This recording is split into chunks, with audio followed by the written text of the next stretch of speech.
There are three big myths that I hear today in YouTube videos, in conversations with real estate investors, or those of you that are looking to get your first set of deals in 2025 when it comes to real estate wholesaling. And I want to talk to you about them because if you believe these things, they're going to hold you back. And they're going to not allow you to tap into the opportunity that still exists today in 2025 for real estate wholesaling. The first one that I hear all the time, and this is more from old school trainers, and they tell you, you need to go out and find buyers first. You need to locate the buyers, and you need to talk to them, and you need to put together a list of everything they want. And then that way you can go out and shop for them. And that way you know that whenever you find a deal, you're almost guaranteed to be able to sell that deal and assign it because you've already talked to the buyers first. I got to tell you that if you are doing that, you're wasting your time. First of all, even if you're local, when I used to do local wholesaling back in the day, because right now I do nationwide wholesaling and virtual because I'm the godfather. I am considered the godfather. You're not the godfather because you call yourself the godfather. You're the godfather because others refer you to be the godfather of virtual wholesaling because I invented that whole term and methodology back in 2006. Even when I was doing that, and before I was doing that, before I was doing that and I was doing locals, the buyers would say, well, I want a nice 3-bedroom, 2-bath house, 2,000 square feet in this area. And I told them, like my wife tells my kids, you get what you get and you don't get upset. Yeah, you want this beautiful 3-2 in this pristine neighborhood, but guess what I got? I got this ship box in this area of town. It's a good deal. You're going to make some money. Do you want it or you don't want it? And guess what they say? Fine, I'll take it. That's the way it works. The deal drives everything. You find the deal and you can find the buyers. Now, when you're doing it like I am, where you're doing it nationwide and you're doing it with ads. So I predominantly find my leads using Facebook ads for motivated sellers. So if you're interested in learning that, click the link in the description. But because I do that, these ads go all across the country in various states. And I have no control of what Facebook is going to send me.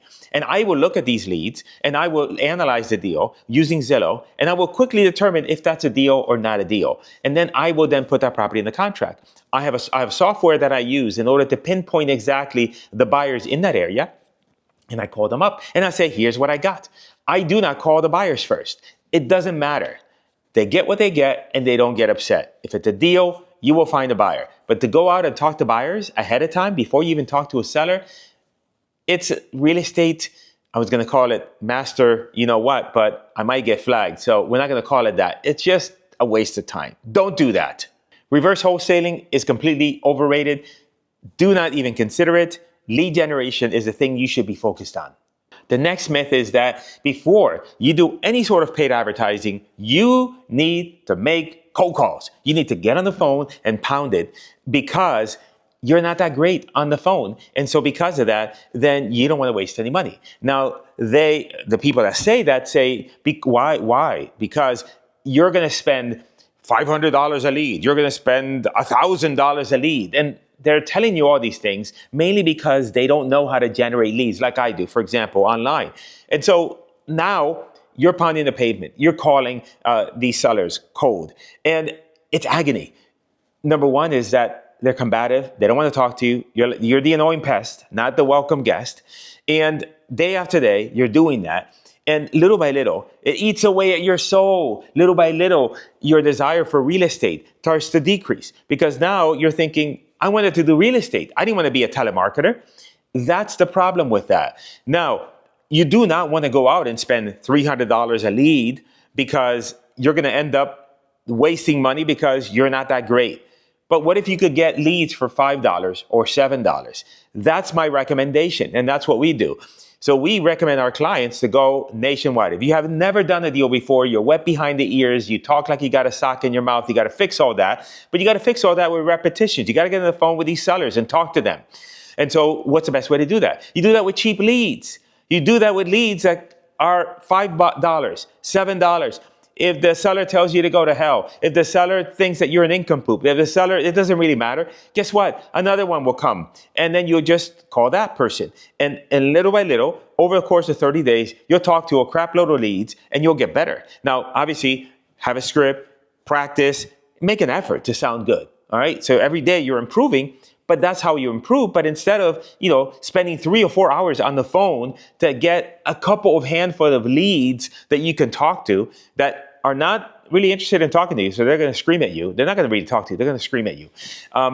It's better for you to generate leads, and then that way now you can focus on having great conversations. Your morale doesn't get demolished, and you have the opportunity to do deals with people that actually want to talk to you.